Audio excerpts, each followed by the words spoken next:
Hello my dear student, welcome back to Aryan classes. Aryan ક્લાસીસમાં મારા દરેક વાલા વિદ્યાર્થીઓનું હાર્દિક સ્વાગત કરું છું.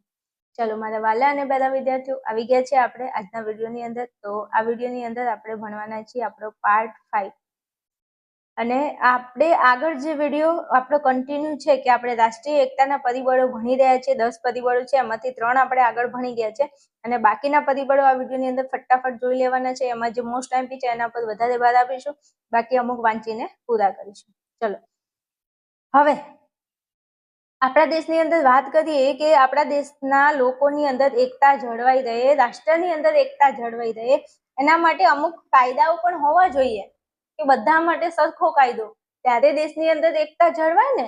નહીં તો તમે એવું કહેવાય ને કે અમીર લોકો હોય એમના માટે અલગ કાયદા ને ગરીબો માટે અલગ કાયદા, આવું હોય તો દેશની અંદર એકતા ન જળવાય. એટલે કાયદા પણ મહત્વની ભૂમિકા ભજવે છે દેશની એકતામાં. હવે શું છે જોઈ લઈએ, કાયદા શું કહેવા માંગે છે. તો ભારતીય ફોજદારી કાયદાઓ જેવા કે જ્ઞાતિ, કોમ કે વર્ગ સંઘર્ષના પ્રોત્સાહનને અટકાવતા કાયદા, રાષ્ટ્રીય એકતા માટે વિઘાતક અપેક્ષા કરી રાજદ્રોહ અટકાવતા કાયદા, અસ્પૃશ્યતા નિવારણ, ચૂંટણી આચારસંહિતાના કાયદાઓનું પાલન અને ઉલ્લંઘન બદલ સજા પણ રાષ્ટ્રીય એકતા જાળવવામાં મદદરૂપ થાય છે. એટલે કે આપણા દેશની અંદર એવા કાયદા બનાવવામાં આવ્યા છે જે રાષ્ટ્રની અંદર શું એકતા જાળવે છે. ઘણા કાયદા છે. કયા કયા? જ્ઞાતિ, કોમ કે વર્ગ સંઘર્ષના પ્રોત્સાહનને અટકાવવાના કાયદા. કોઈ જ્ઞાતિને પ્રોત્સાહન આપવું, કોઈ વર્ગને પ્રોત્સાહન આપવું, આવું કોઈ થાય છે તો એને અટકાવવાનો કાયદો છે. રાષ્ટ્રની એકતા માટે વિઘાતક આક્ષેપો કરી રાજદ્રોહ અટકાવતા કાયદા. અસ્પૃશ્યતાનું નિવારણ. અસ્પૃશ્યતાનું નિવારણ એટલે એસસી એસટી કોમને જે વર્ષોથી જે બધા લોકો એવું સમાજમાં માનતા આવ્યા છે કે એ લોકો જોડે આપણે ઓલો વ્યવહાર જે છે ન કરવો જોઈએ એવું બધું, તો એ કાયદા બધા છે તેને અટકાવવા માટેના. પણ આ આપણને પરીક્ષામાં નહીં પૂછાય, એટલે આને ખાલી આપણે વાંચીને પૂરું કરી દીધું છે. આમાંથી કઈ નહીં પૂછાય કાયદાઓમાંથી. આગળ વધીએ. 5મા નંબરની અંદર આપેલું છે લોકશાહી પ્રણાલી. આ 2026ની જે બોર્ડની એક્ઝામ ગઈ ને હમણાં, એ એક્ઝામની અંદર આ પ્રશ્ન વિભાગ ડી માં ભાઈ પૂછી લીધો છે કે રાષ્ટ્રીય એકતા તરીકે લોકશાહી પ્રણાલી રાષ્ટ્રની એકતા સર્જવામાં કઈ રીતે મદદ કરે છે સમજાવો. અને વિભાગ ડી માં પૂછાયું છે, આટલું લખવાનું છે. જોઈ લઈએ. લોકશાહી પ્રણાલી, લોકો વિશે વાત કરવાની છે. લોકશાહી પ્રણાલી એટલે લોકો વિશે વાત કરવાની છે. શું વાત કરશો? ભારતની લોકશાહી શાસન પ્રણાલી રાષ્ટ્રીય એકતા માટે સહાયક પરિબળ છે. ભાઈ ભારતની અંદર વાત કરીએ તો ભારતની આ લોકશાહી શાસન પ્રણાલી, આપણે હાલ વાત કરીએ છીએ ને લોકશાહી પ્રણાલી, તો લોકશાહી શાસન પ્રણાલી એ આપણા રાષ્ટ્રની અંદર શું કરે છે? એકતા સ્થાપે છે. એકતા સ્થાપવામાં સહાયક પરિબળ છે, મદદ કરે છે આપણા દેશમાં એકતા રહે એના માટે. ભારતની લોકશાહી પ્રણાલી જાળવવા સંસદ, વિધાનસભા જેવા ગૃહોની ચૂંટણીઓ તેમજ સ્થાનિક સ્વરાજ, પંચાયત, નગર નિગમોની ચૂંટણીઓ યોજાય છે. હવે લોકશાહી પ્રણાલીની અંદર તમે શું લખશો? તો તમારે ચૂંટણી વિશે લખવાનું છે. આટલું ધ્યાનમાં રાખી લો એટલે તમને યાદ રહી જશે. શું? લોકશાહી પ્રણાલી. આ લોકશાહી પ્રણાલીની અંદર તમારે ચૂંટણી વિશે લખવાનું છે. તો શું લખશો તમે ચૂંટણી વિશે? તો વાત કરીએ તો ભારતની લોકશાહી પ્રણાલી જાળવવા સંસદ અને વિધાનસભા જેવા ગૃહોની ચૂંટણીઓ. હવે જો સંસદની અંદર એક તો લોકસભા હોય અને એક રાજ્યસભા હોય અને રાષ્ટ્રપતિ હોય, તો લોકસભાની ચૂંટણી અને રાજ્યસભાની ચૂંટણી, પછી વિધાનસભા, દરેક રાજ્યની અંદર એક વિધાનસભા આવેલી હોય, તો વિધાનસભાની ચૂંટણીઓ એ લોકશાહી પ્રણાલીમાં તમે લખશો. તેમજ સ્થાનિક સ્વરાજની પંચાયત. આ સ્થાનિક સ્વરાજની પંચાયત એટલે એમાં 3 આવશે. એક તો ગ્રામ પંચાયતની ચૂંટણી, તાલુકા પંચાયતની ચૂંટણી અને જિલ્લા પંચાયતની ચૂંટણી. તમારે ગ્રામ પંચાયત, તાલુકા પંચાયત અને જિલ્લા પંચાયત ના બોલવું હોય તો તમે સ્થાનિક સ્વરાજ બોલી શકો છો. ખબર પડી? શું કીધું? સ્થાનિક સ્વરાજ લખશો એટલે એનો મતલબ એવો થાય કે ગ્રામ પંચાયત, તાલુકા પંચાયત અને જિલ્લા પંચાયત આ સ્થાનિક સ્વરાજની અંદર આવે છે. તો લોકશાહીની અંદર તમારે ચૂંટણી વિશે લખવાનું છે. તો કોની ચૂંટણી કરવામાં આવે છે? તો ભારતની લોકશાહી પ્રણાલી જાળવવા એક તો સંસદ, એમાં લોકસભા, રાજ્યસભાનું ગૃહ આવી ગયું, વિધાનસભા જેવા ગૃહોની ચૂંટણીઓ તેમજ સ્થાનિક સ્વરાજ એટલે કે પંચાયત, નગર નિગમોની ચૂંટણીઓ યોજાય છે. મોટા શહેર હોય એમાં નગરપાલિકા હોય, નગર નિગમોની ચૂંટણીઓ યોજાય છે. હવે આપણા દેશની અંદર આ બધાની ચૂંટણી થાય છે કે નહીં? તો કે તો બસ આ બધાની જે ચૂંટણી થાય છે એ તમારે લખવાનું છે કે આટલી વસ્તુની ચૂંટણી કરવામાં આવે છે. આ ચૂંટણીઓમાં દેશના 18 વર્ષથી ઉપરના કોઈ પણ નાગરિકને મતદાનનો અધિકાર મળેલ છે. આ જે ચૂંટણી છે આપણા દેશમાં, એ દેશની વાત કરીએ આપણા દેશની, તો ચૂંટણીઓમાં દેશનો 18 વર્ષથી ઉપરનો કોઈ પણ નાગરિક જો મતદાનની અંદર પણ સમાન કાયદો છે કે તમારે મત આપવો હોય, ચૂંટણીની અંદર તમારે મત આપવો હોય તો તમારી ઉંમર 18 કે 18 વર્ષથી ઉપર હોવી જોઈએ. 18 વર્ષથી નીચેના કોઈ પણ વ્યક્તિને મત આપવાનો અધિકાર નથી. તો આ પણ એક શું બતાવે છે? એકતા બતાવે છે. બધાને સમાન રીતે આ અધિકાર આપેલો છે. 18 વર્ષની ઉંમર થાય તો જ તમે મતદાન કરી શકો. પહેલા ચૂંટણી કરવાની, પછી શું કરશો? મત આપશો, એટલે મતવાળો મુદ્દો લખશો. પછી આ રીતે સમાન મળેલ મતદાન અધિકાર એ રાષ્ટ્રીય એકતા માટે અતિ આવશ્યક પરિબળ છે. જો આવ્યું, મેં કીધું તો 18 વર્ષની ઉંમર, પછી કોઈ પણ ધર્મનો હોય તો એ 18 વર્ષે જ મત આપી શકે. હિન્દુ ધર્મનો છે તો કોઈ એને 15 વર્ષે મત આપવા દેવાનું, અને મુસ્લિમ ધર્મનો હોય તો એને શું કહે? 18 વર્ષે. એટલે આવો ભેદભાવ ના હોય ભાઈ. દરેક માટે આ સમાન કાયદો છે, સમાન અધિકાર છે કે 18 વર્ષની ઉંમર થાય પછી તમે મતદાન કરી શકો. હવે આ 18 વર્ષ એ બધા માટે સમાન છે. હવે બધા માટે સમાન હોય એટલે લોકો શું વિચારે? ચલો ભાઈ બધા માટે છે કે મારે એકલા માટે નથી. એટલે આ જે અધિકાર આપ્યો છે મતદાનનો 18 વર્ષનો, એ રાષ્ટ્રની એકતા માટે શું છે? આવશ્યક પરિબળ છે. અને એ શેમાં આવે છે? લોકશાહી પ્રણાલીમાં આવે છે.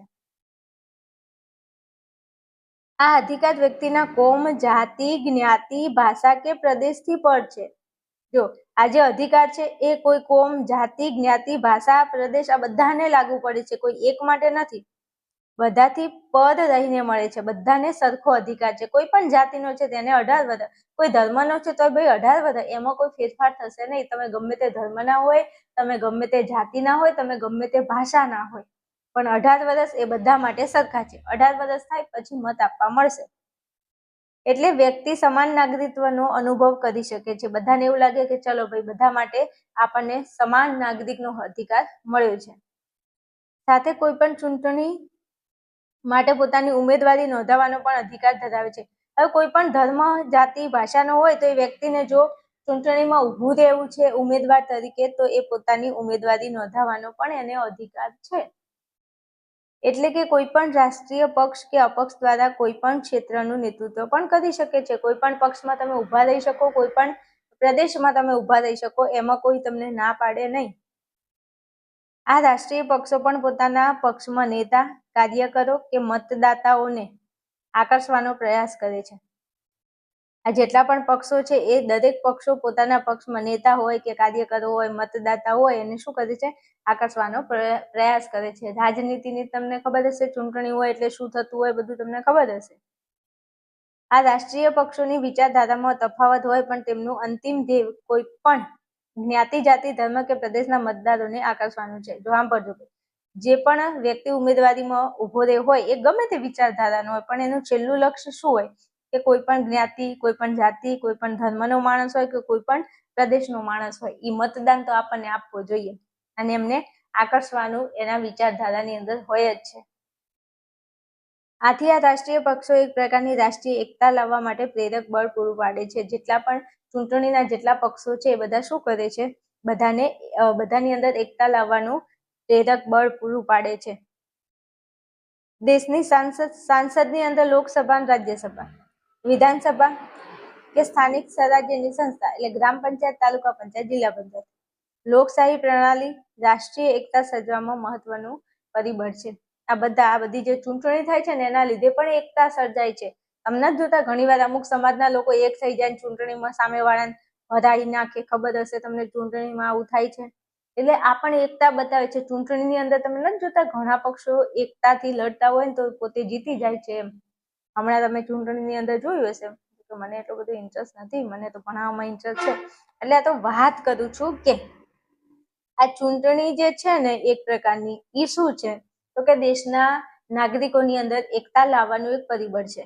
આમ જોવા જઈએ ને તો હું તો એવું કહું છું ચૂંટણીથી એકતા તૂટે પણ છે હા, એકતા જળવાય પણ છે, એકતા તૂટે પણ છે. જ્યારે સરપંચની ચૂંટણી હોય એટલે ગામમાં લોકો વચ્ચે ઝઘડા થાય છે, અને આ તો જોકે રહેવાનું, થોડી નાની મોટી તકલીફો તો રહેવાની, પણ આ આપણને પૂછાય છે.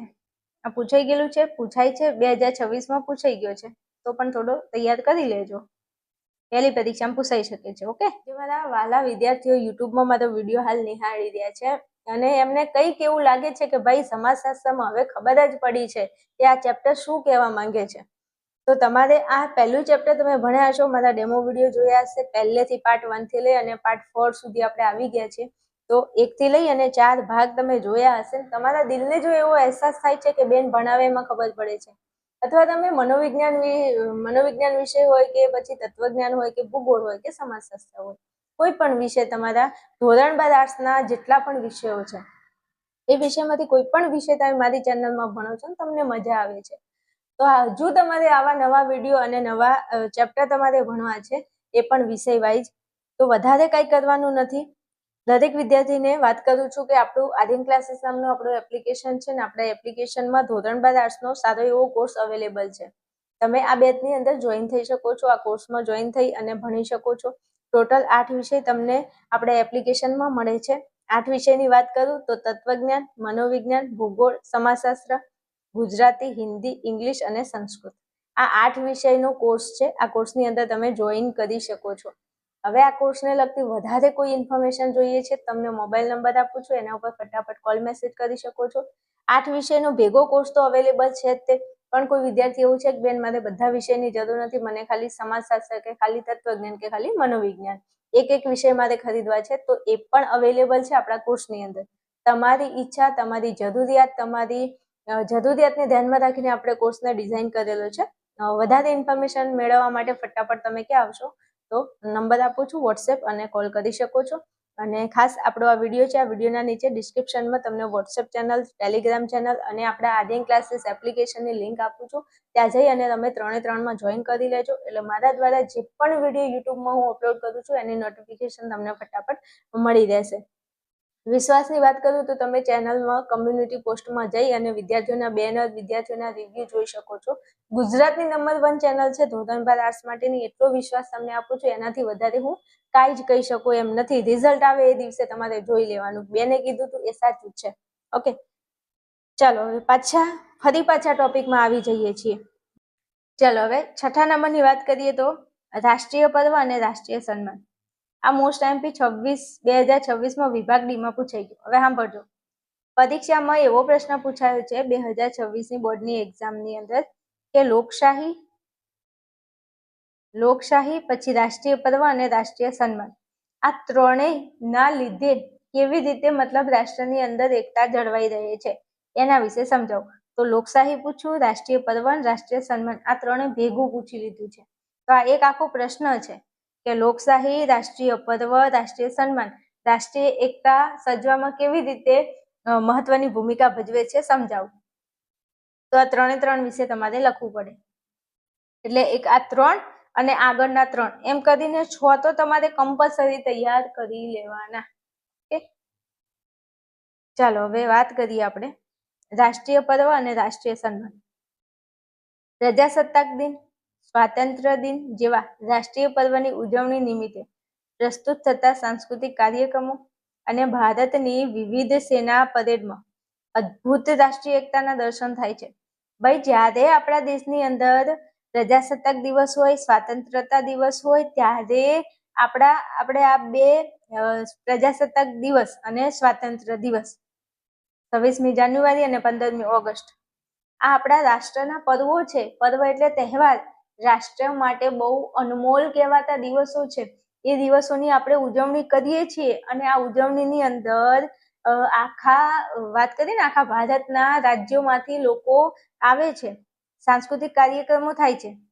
ભારતની વિવિધ સેનાની અંદર પરેડમાં અદ્ભુત તમે જુઓ તો રાષ્ટ્રીય એકતાના દર્શન થાય છે. તમે જ્યારે આ 2 દિવસ આવે ને એટલે એકવાર જોજો પરેડમાં, તમને મજા આવી જાય જોવાની. ભારતીય ફિલ્મ ઉદ્યોગ, રાષ્ટ્રીય ફિલ્મ સમારોહ, રાષ્ટ્રીય સ્મારકો કે ઉદ્યાનોમાં રાષ્ટ્રીય એકતા પ્રતિબિંબિત બિંબિત થાય છે. હવે ભારતની અંદર ફિલ્મ ઉદ્યોગ હોય, ફિલ્મની અંદર જુઓ તમે એકતાથી બધા લોકો હળી મળીને કામ કરે છે. કોઈ પણ સમાજના હોય, કોઈ પણ જ્ઞાતિના હોય, કોઈ પણ ધર્મના હોય. લઈ લો ને આપણે તારક મહેતા કા ઉલ્ટા ચશ્મા, એમાં બધા લોકો કામ કરે છે ને, અલગ અલગ ધર્મના જાતિના બધા કરે છે. એવી રીતના ફિલ્મની અંદર એવું જ હોય છે. કોઈ રાષ્ટ્રનો ફિલ્મ સમારોહ હોય અથવા રાષ્ટ્રીય સ્મારકોની વાત કરીએ તો આ બધામાં રાષ્ટ્રની શું જોવા મળે છે? એકતા જોવા મળે છે. શાળા કે કોલેજ કક્ષાએ ચાલતી સ્કાઉટ, રાષ્ટ્રીય સેવા યોજના કે નેશનલ કેડેટ કોર જેવી પ્રવૃત્તિઓની વિવિધ શિબિરો રાષ્ટ્રપ્રેમ અને રાષ્ટ્રીય એકતાના સંદેશા આપે છે. હવે શાળા હોય, કોલેજ હોય કે પછી રાષ્ટ્રીય સેવાની કોઈ યોજનાઓ હોય કે કોઈ પણ વિવિધ પ્રવૃત્તિઓ હોય, શિબિરો હોય, આ બધામાં રાષ્ટ્રપ્રેમ અને રાષ્ટ્રીય એકતાના સંદેશ આપે છે. ચલો, રાષ્ટ્રીય પર્વની અંદર આગળ હવે મારે મસ્ત વાત કરવી છે અને મેં તમને અલગથી અહીંયા લખી અને રાખ્યું છે. સરસ મજાનું મોસ્ટ આઈએમપી છે, જેની કોઈ સીમા નથી, જેની કોઈ કલ્પના નથી. અહીંયા લખવાનું ખાલી રહી ગયું છે કે 1000% મોસ્ટ આઈએમપી, બાકી મોસ્ટ આઈએમપી ક્વેશ્ચન છે. ભારત રત્ન, પદ્મશ્રી, પદ્મભૂષણ, પદ્મવિભૂષણ જેવા નાગરિક એવોર્ડ અપાય છે. હવે જો અહીંયા કીધું છે એકતાના સંદેશ આપે છે અને તેવી રીતે જેમ જેમ આ બધી ઉપર વાત કરી કે શાળા હોય, કોલેજ હોય કે કોઈ સેવા હોય, પ્રવૃત્તિઓ હોય કે શિબિર હોય, બધા શું કરે છે? રાષ્ટ્રીય એકતાનો સંદેશ આપે છે.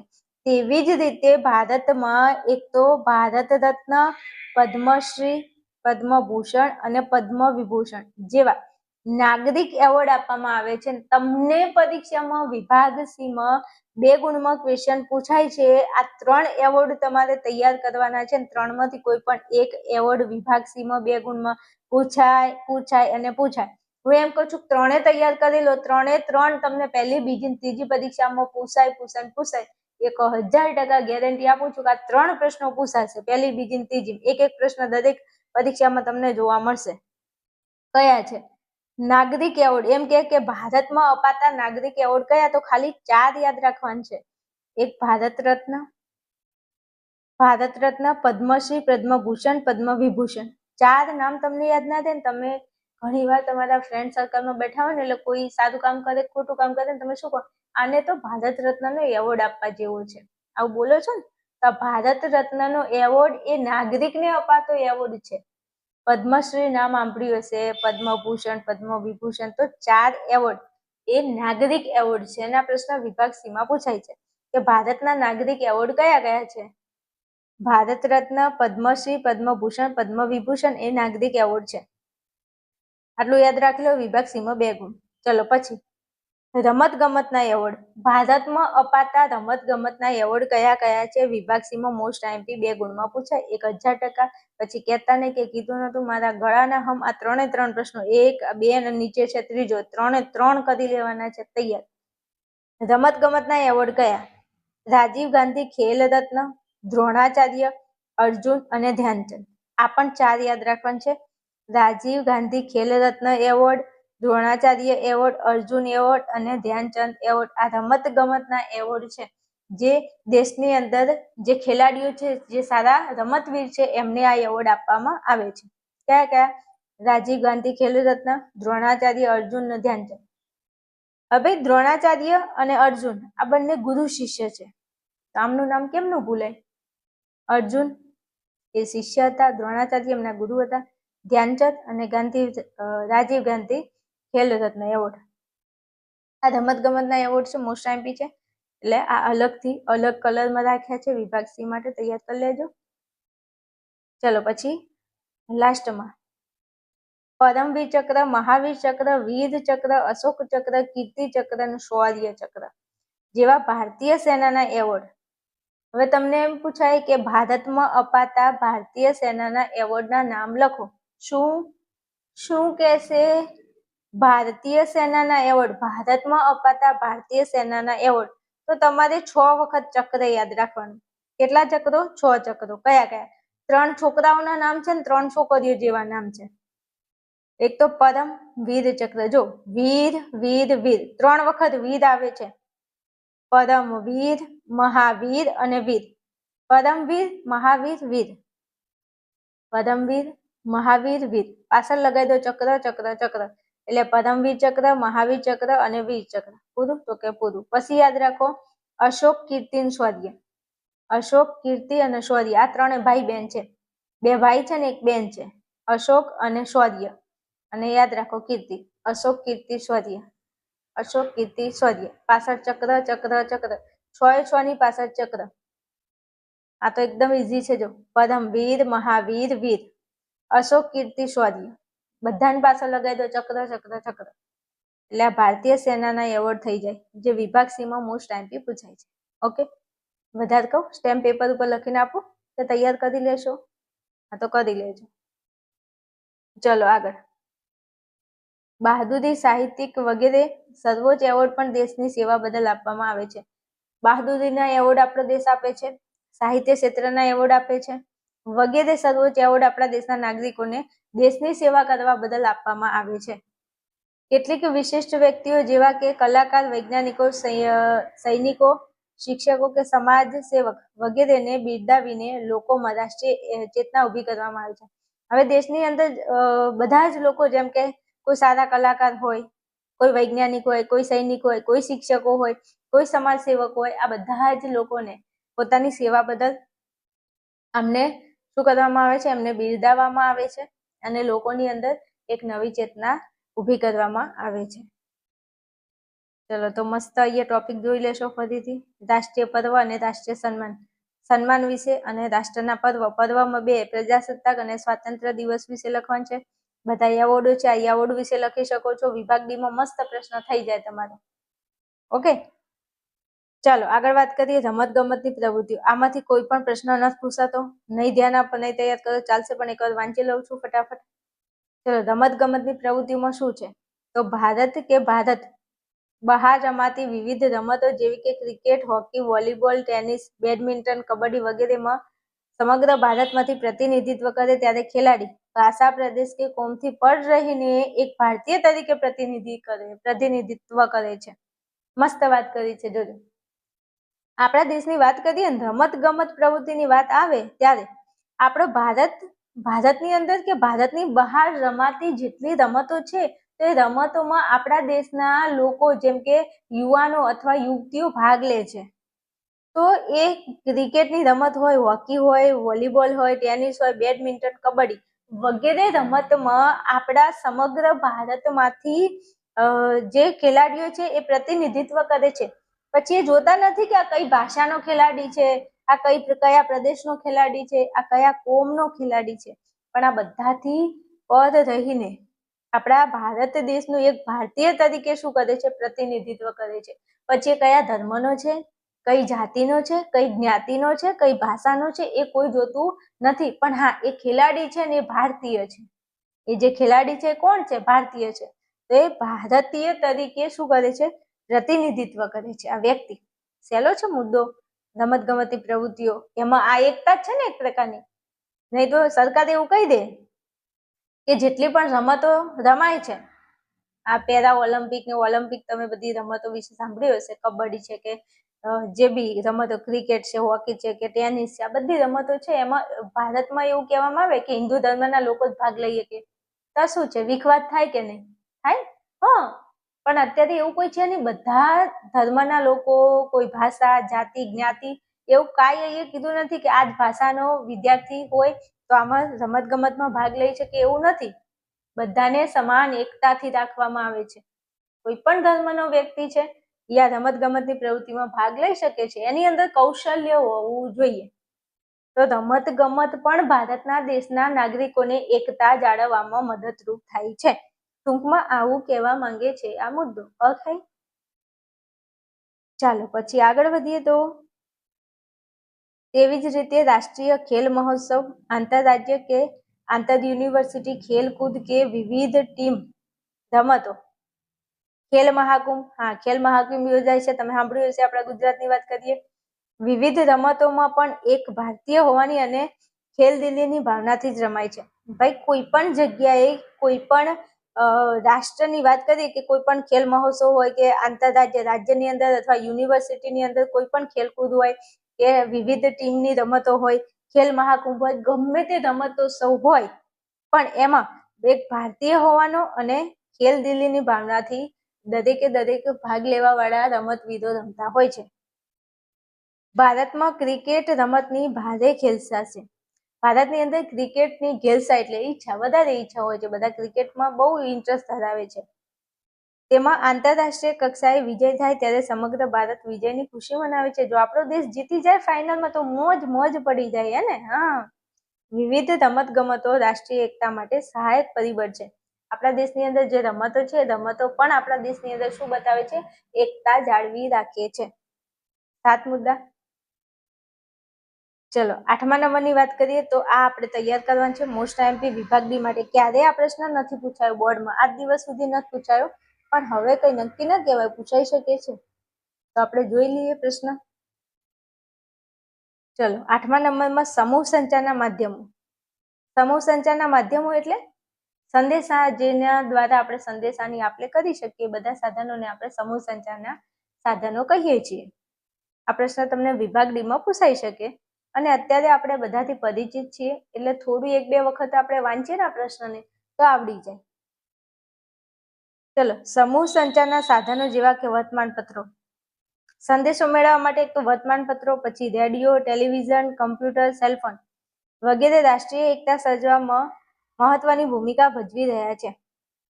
આપણો દેશ અત્યારે જે એકતા જાળવી રહ્યો છે એમાં ક્યાંક ને ક્યાંક વર્તમાનપત્રો, રેડિયો, ટેલિવિઝન, કમ્પ્યુટર, સેલફોન વગેરે રાષ્ટ્રની એકતા સર્જવામાં મહત્વની ભૂમિકા ભજવી રહ્યા છે.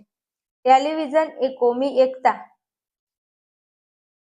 પછી સર્વધર્મ સંભાવ, દેશભક્તિ વગેરેના લક્ષ્યમાં લઈને ધારાવાહિક ફિલ્મો, સમૂહગાન, સમૂહ નૃત્ય વગેરે કાર્યક્રમો તથા સ્વાતંત્ર્ય દિન, ગણતંત્ર દિનની ઉજવણીના વિવિધ કાર્યક્રમો વગેરે દ્વારા નાગરિકોમાં રાષ્ટ્ર પ્રેમ પ્રેરક બની રહે છે.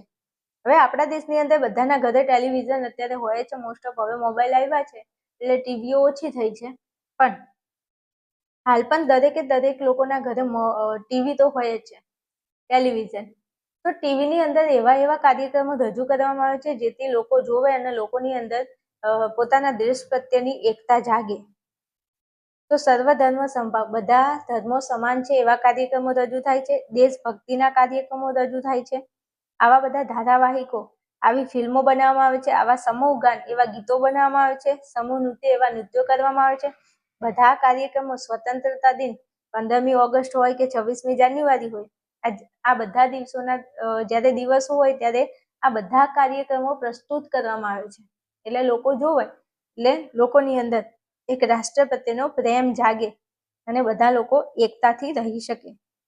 તો આ બધા જે સાધનો છે, સમૂહ માધ્યમો, સમૂહ સંચારના જે સાધનો છે એનાથી દેશની અંદર શું થાય છે તો કે દેશની અંદર એકતા જળવાય છે. આતંકવાદ, કોમવાદ, જ્ઞાતિવાદ, ભાષાવાદ, પ્રદેશવાદ, નક્સલવાદ જેવી સમસ્યાઓને ધારાવાહિક, ફિલ્મ કે સમાચાર જેવા કાર્યક્રમોમાં વણી લઈને દેશના નાગરિકોની સાચી સમજણ આપે છે. ઘણા બધા એવા પિક્ચરો બનાવવામાં આવે છે, સિરિયલો બનાવવામાં આવે છે, એવા ફિલ્મો, બધું એમ કે એવા કાર્યક્રમો રજૂ કરવામાં આવે છે જેમાં આતંકવાદ આવે, કોમવાદ, જ્ઞાતિવાદ, ભાષાવાદ, નક્સલવાદ, આ બધા જે સમસ્યાઓ છે આપણા દેશમાં એને કંઈક ના કંઈક રીતે રજૂ કરવામાં આવે છે, જેનાથી આપણા દેશના લોકોને સાચી ખબર પડે કે આપણા દેશમાં શું શું સમસ્યાઓ છે, આપણા દેશમાં શું ચાલી રહ્યું છે, શું કરવું પડશે. હવે આ બધાની સાચી સમજ આપવા માટે આવા બધા સિરિયલો, પ્રોગ્રામો ટીવી, ટેલિવિઝન ઉપર આવતા હોય છે. દેશના નાગરિકોનું મનોવલણ રાષ્ટ્રપ્રેમ તરફી ઘડે છે. દેશના નાગરિકોનું મનોવલણ એટલે બધા દેશના બધા લોકો રાષ્ટ્ર પ્રત્યે સારી ભાવના જાગે એના માટેના પ્રયત્નો કરવામાં આવતા હોય છે. સંચાર માધ્યમોમાં પ્રકાશિત અને પ્રસારિત થતા કાર્યક્રમો નાગરિકમાં સભાનતા ઊભી કરે છે. આજે સંચાર માધ્યમો છે, ટીવી છે, મોબાઈલ છે, કમ્પ્યુટર છે, ટેલિવિઝન છે, આની અંદર એવા કાર્યક્રમો આવે છે જે લોકોને જાગૃત કરે છે, સભાનતા વધારે છે. પરોક્ષ રીતે આ બધા જે છે આ માધ્યમો એ રાષ્ટ્રીય એકતા સર્જવામાં શું કરે છે? ઉપયોગી બની રહે છે. એટલે કે ટીવી છે, મોબાઈલ, ટેલિવિઝન, કમ્પ્યુટર આ બધું શું કરે છે? એના લીધે કેવી રીતે દેશમાં એકતા જળવાય છે? એવા કાર્યક્રમો રજૂ કરવામાં આવે છે જે લોકોની અંદર સારી ભાવના જગાડે છે. એટલે આ પણ એક મહત્વનું પરિબળ છે જે લોકોની અંદર એકતા જાળવી રાખે છે. ચલો આગળ વધીએ. 9મા નંબરમાં વાહન વ્યવહારના સાધનો. આ પણ મોસ્ટ આઈએમપી વિભાગ ડી માટે ક્યારે નથી પૂછાયું. જો બે પ્રશ્નો એવા છે જે નથી પૂછાયા. એક છે વાહન વ્યવહાર અને એક આપણે હાલ ઉપર ભણી ગયા સમૂહ સંચારના માધ્યમો. આ બે નથી પૂછાયા તો પૂછાઈ શકે છે અને એકદમ ઈઝી છે, તો થોડું માઇન્ડમાં રાખવાનું. કદાચ પરિસ્થિતિ સાનુકૂળ ના હોય, અનુકૂળ ના હોય, આવા પ્રશ્નો પૂછાય તો એને મૂકીને ન અવાય. ચલો હવે વાહન વ્યવહારના સાધનો એટલે કે મુસાફરીના જે સાધનો છે એનાથી દેશમાં કઈ રીતે એકતા જળવાય છે એ જરા સમજાવો. તો ભારત ભૌગોલિક સાંસ્કૃતિક વિવિધતા ધરાવતો દેશ છે, પરંતુ વાહન વ્યવહારના સાધનો આ બધાને જોડવામાં ઘણી મહત્વની ભૂમિકા ભજવે છે. તમારે કોઈ પણ જગ્યાએ દેશના ખૂણે જવું હોય તો તમારે કોઈ પણ સાધનમાં જવું પડે. સાચી વાત? તો કે સાચી. તો વાહન વ્યવહાર તો હોવો જોઈએ. તો આ વાહન વ્યવહાર પણ દેશના બધા જ લોકોને એની અંદર એકતા જાળવી રાખે છે. કેવી રીતે? આ સાધનોને લીધે પ્રાદેશિક વૈવિધ્ય ધરાવતા લોકો વચ્ચેનું આદાન પ્રદાન શક્ય બન્યું છે. આ જે સાધનો છે, તમે મુસાફરી કરતા હોય તો મુસાફરીની અંદર તમને અંજાન માણસ મળી જાય. તમે અંજાન હોય તો તમે વાતો કરતા હોય. તમે જોયું હશે આવું, બસમાં જતા હોય, ટ્રેનમાં જતા હોય. તો આ સાધનોને લીધે પ્રાદેશિક વૈવિધ્ય ધરાવતા લોકો વચ્ચેનું આદાન પ્રદાન શક્ય બન્યું છે. એક જગ્યાએથી બીજી જગ્યાએ જવા માટે સાધનો ખૂબ ઉપયોગી બન્યા છે. તેનાથી એક જ રાષ્ટ્રના નાગરિક હોવાની ભાવના દ્રઢ બની છે. હવે જો એક જગ્યાએથી બીજી જગ્યાએ ભલે જતા, પણ આમ તો મૂળ ભારત દેશના છે, એટલે એક જ રાષ્ટ્રના નાગરિક હોવાની ભાવના એમની કેવી બની છે? દ્રઢ બની ગઈ છે. વિશ્વનું સૌથી મોટું રેલવે નેટવર્ક. આપણા ભારતનું રેલવે નેટવર્ક કેટલા કિલોમીટરનું છે? તો 1,15,000 કિલોમીટરનું ભારતીય રેલ ધરાવે છે. હવે આ મોસ્ટ આઈએમપી MCQ ફટાફટ નોટ ડાઉન કરજો મારા વાલા, મારા કલેજાઓ, કે વિશ્વમાં સૌથી મોટું રેલવે નેટવર્ક, અથવા એમ કે પ્રશ્ન MCQ એવો પૂછાય છે કે ભારત કેટલા કિલોમીટરનું રેલવે નેટવર્ક ધરાવે છે. આપણા સ્વાધ્યાયમાં બીજો ત્રીજો MCQ આનો છે. એટલે મોસ્ટ આઈએમપી MCQ છે, નોટ ડાઉન કરી લો, તૈયાર કરી લો કે આપણા ભારત દેશની અંદર વિશ્વમાં, આખા વિશ્વની વાત કરીએ તો વિશ્વની અંદર આપણો ભારત દેશ એવો છે જેમાં સૌથી વધારે રેલવેનું નેટવર્ક છે. કેટલા કિલોમીટરની અંદર રેલવે પથરાયેલી છે? તો 1,15,000 કિલોમીટર ભારતીય રેલ ધરાવે છે. આ MCQમાં આપેલું છે સ્વાધ્યાયમાં કે ભારતનું રેલવે નેટવર્ક કેટલા કિલોમીટરનું છે? તો 1,15,000 કિલોમીટર. 1,15,000 કિલોમીટરનું રેલવે નેટવર્ક આપણો ભારત દેશ ધરાવે છે. આ MCQમાં પૂછાય છે. મારા વાલા, મારા કલેજા, મારા કાળજાના કટકાઓ તૈયાર કરી લેજો. પછી મને ન કહેતા બેન એકચ્યુઅલી તમે કીધું નહોતું. ઓકે, તૈયાર કરી લેજો. MCQમાં કે ભારતનું રેલવે નેટવર્ક કેટલા કિલોમીટર છે? 1,15,000 કિમી. ઓકે, ચાલો આગળ વધીએ. દરરોજના 2 થી 3 કરોડ લોકો મુસાફરી કરે છે. ભાઈ, આપણા દેશના લોકો 2 થી 2.3 કરોડ લોકો રોજ મુસાફરી કરે છે. શેમાં? રેલવેમાં, જે ભારતના બધા રાજ્યો અને પ્રદેશોને જોડે છે. આપણા દેશના બધા રાજ્યો અને બધા પ્રદેશોમાં રેલવે ફેલાયેલી છે. તેવી જ રીતે વિમાન સેવા દ્વારા પણ ભારતના મોટા નગરો જોડાયા છે. આપણા દેશની અંદર વિમાનની સેવા છે. વિમાન સેવા દ્વારા પણ ઘણા બધા રાજ્યોને જોડી નાખ્યા છે. તેનાથી ઝડપી વાહન વ્યવહાર શક્ય બન્યો છે. હવે તમે જો ટ્રેનમાં મુસાફરી કરો એની જગ્યાએ તમે પ્લેનમાં બલૂર, તમે નાના હતા એટલે બલૂર કહેતા, હા એમ વિમાન કહેતા. તો તમે વાત કરીએ કે ટ્રેનમાં મુસાફરી કરો એની જગ્યાએ પ્લેનમાં મુસાફરી કરો તો ઝડપથી થઈ જાય મુસાફરી. એક જગ્યાએથી બીજી જગ્યાએ તમે ઝડપથી પહોંચી જાઓ છો. તો તેવી જ રીતે વિમાન સેવા દ્વારા પણ ભારતના મોટા નગરો જોડાયા છે. વિમાન સેવાથી મોટા મોટા દેશના શહેરોને જોડી દીધા છે. ચલો પછી વાત કરીએ તો વર્તમાન સમયમાં નોકરી, ધંધા, રોજગાર, શિક્ષણ તથા પ્રવાસ પર્યટન માટે દેશના નાગરિકો વાહન વ્યવહારના સાધનો દ્વારા એકબીજાની નિકટ આવે છે. હવે સાંભળજો, અત્યારના સમયમાં બધા નોકરી માટે વાહન વ્યવહારનો ઉપયોગ કરે છે. ધંધામાં, રોજગારમાં, ધંધો કરવા માટે એક જગ્યાએથી બીજી જગ્યાએ જતા હોય એટલે સાધનોમાં મુસાફરી કરતા હોય. શિક્ષણની વાત કરીએ તો શિક્ષકો એક જગ્યાએથી બીજી જગ્યાએ સ્કૂલે જતા હોય. પ્રવાસ પર્યટનની વાત કરીએ તો એક જગ્યાએ બીજી જગ્યાએ ફરવા જતા હોય તો શેનો ઉપયોગ કરે? સાધનોનો ઉપયોગ કરે. અને આ સાધનોના લીધે નાગરિકો વાહન વ્યવહારના સાધનો દ્વારા એકબીજાની શું આવે છે? નિકટ, એટલે એકબીજાની નજીક આવે છે. અને પરોક્ષ રીતે રાષ્ટ્રીય એકતામાં ઉપયોગી બને છે. Is it clear? એકદમ ઇઝી છે, યાદ રાખી લેજો આટલું. ચલો, આ ટોપિક તમને મસ્ત ભણાવી દીધો છે. હવે આમાંથી તમારે કીધું ને કે આ ક્યારે પૂછાયું નથી મારા વાલાઓ, પણ પૂછાઈ શકે વિભાગ ડી માં. તો વાહન વ્યવહાર વિશે લખવાનું છે કે આપણા ભારતની અંદર કેટલું રેલવેનું નેટવર્ક છે, કઈ જગ્યાએથી કઈ જગ્યાએ રેલવે જાય છે, શું માટે, શાના માટે વાહન વ્યવહારની જરૂર પડે છે, ફરવા માટે, નોકરી ધંધા માટે, બધા માટે વાહન વ્યવહારની જરૂર પડે છે. અને આ એક MCQ આમાંથી પૂછાય છે કે ભારતનું રેલવે નેટવર્ક 1,15,000 કિલોમીટરનું છે. આ MCQ પૂછાય છે. આટલું તૈયાર કરી લો એટલે વાત. પછી લાસ્ટમાં આપણું 10મા નંબરનું પરિબળ છે પરસ્પરાવલંબન અને સંયોગીકરણ. આ પરસ્પરાવલંબન એટલે શું? તો પોતાની જરૂરિયાત માટે એકથી વધુ વ્યક્તિઓ પોતાની જરૂરિયાત માટે એકબીજા પર આધાર રાખતા હોય એને કહેવાય પરસ્પરાવલંબન.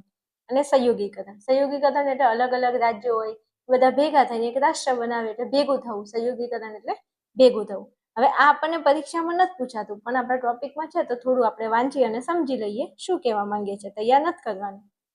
ચલો, આધુનિક ખેતી, ઉદ્યોગો, વ્યવસાય, સેવાઓ જેવી આર્થિક પ્રવૃત્તિઓમાં યંત્ર વિજ્ઞાનનો ઉપયોગ થતા. હવે જોજો, આધુનિક ખેતી હોય, ઉદ્યોગો હોય કે વ્યવસાયો હોય કે સેવાઓ હોય, આ બધાની આર્થિક પ્રવૃત્તિઓમાં અત્યારે યંત્ર વિજ્ઞાનનો ઉપયોગ થાય છે. અત્યારે બધી જગ્યાએ તમે જો વિજ્ઞાનનો ઉપયોગ થાય છે. બધા સાધનો વિજ્ઞાનથી બને છે. ઉપયોગ થતા જ્ઞાતિગત પરંપરાગત વ્યવસાયો તૂટતા.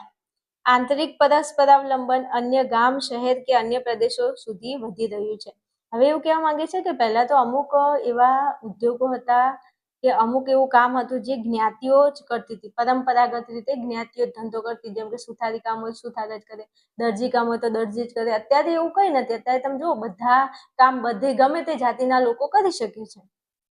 એટલે આ બધા જે વ્યવસાયો છે એના હવે પરંપરાગત વ્યવસાયો તૂટતા આંતરિક પરસ્પરાવલંબન, આંતરિક એકબીજા ઉપર જે પરસ્પરાવલંબન એટલે એકબીજા ઉપર જે જરૂરિયાત હતી એ બધું હવે ઓછું થયું છે. ગામડાની વાત કરીએ, શહેરની વાત કરીએ કે પ્રદેશોની વાત કરીએ તો પ્રદેશોમાં બધું હવે વધી રહ્યું છે. સામાજિક, સાંસ્કૃતિક, શૈક્ષણિક જેવા પરિબળોને કારણે પોતાના ગામના સંયોગીકરણના બદલે સમગ્ર રાષ્ટ્રના શહેરો અને પ્રદેશો સાથે સંયોગીકરણ સાથેના તાલ મેળવવા પડે છે. એમ કે છે કે હવે પોતાના ગામમાં સંયોગીકરણ નથી કરવાનું, હવે એક દેશનું સંયોગીકરણ કરવાનું છે. દેશની સાથે આપણે તાલ મેળવવાનો છે. તેનાથી અસ્પૃશ્યતા, જ્ઞાતિવાદ, કોમવાદના બંધનો તૂટવા લાગ્યા છે. આ બધાના લીધે દેશની અંદર અસ્પૃશ્યતા નાબૂદ થઈ છે, જ્ઞાતિવાદ નાબૂદ થયો છે, કોમવાદ નાબૂદ થયો છે. આ બધા બંધનો ધીરે ધીરે તૂટવા લાગ્યા છે.